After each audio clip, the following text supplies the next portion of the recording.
किसी खुदावंद में आपकी सलामती हो।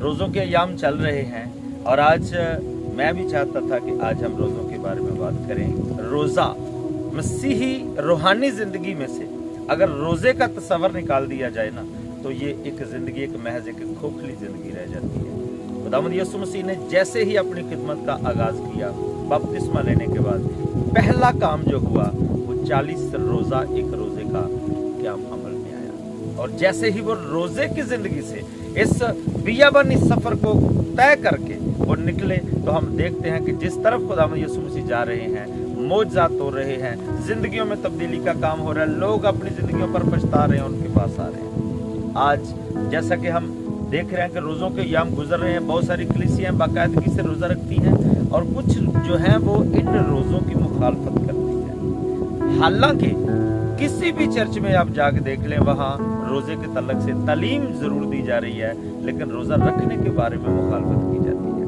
मैं आज इस बात को इसलिए नहीं शेयर कर रहा कि मैं आपको बताऊं कि ये रोज़ों के अयाम जो हैं ये बाइबल के मुताबिक है, लेकिन मेरा मकसद कुछ और है। मेरा मकसद ये है कि अगर आप अहद अतीक में देखें, यहूदी ज़िंदगी को आप जो है उसको स्टडी करें, तो हमें मिलता है कि जब मलका आस्तर के दौर में कौम पर मुश्किल वक्त आया, तो कौम को के लिए एक पैगाम छोड़ा गया मलका आस्तर की तरफ से कि मैं बादशाह के पास जाती हूँ, लेकिन सारी कौम मेरे लिए रोज़ा रखे। सारी के सारी कौम लिखा है कि वो रोज़े में ठहर गई। मैं आपको बताना चाहता हूँ कि वो कौम इसलिए रोज़े में ठहर गई क्योंकि उनके बच्चों तक को रोज़े की तालीम दी गई थी। आज हम इन रोज़ों की मुखालफत करके अपने बच्चों को रोज़ों से दूर लेकर जा रहे हैं। वो हम इस तरतीब को नहीं मानते, लेकिन मैं आपको बताना चाहता हूं कि जरूर है कि आप अपने बच्चों को इन दिनों में रोजे की ना सिर्फ तालीम दें, बल्कि रोजा रखवाएं। उनसे कहें कि आप रोजा रखना शुरू करें।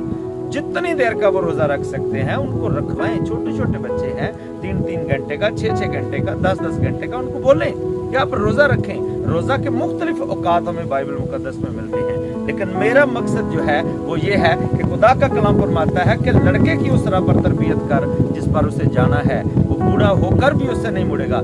आज मौका है हमारे पास, अपने बच्चों को रोजा में ठहरने की तालीम दें और आप देखेंगे कि ये बच्चे बड़े होकर भी रोजा रखने वाले होंगे। और आप जानते हैं कि मसीही जिंदगी के अंदर जो दुआ रोजे के साथ की जाती है वो खुदा की हजूरी में बखूर की मानिंद पहुंचती है।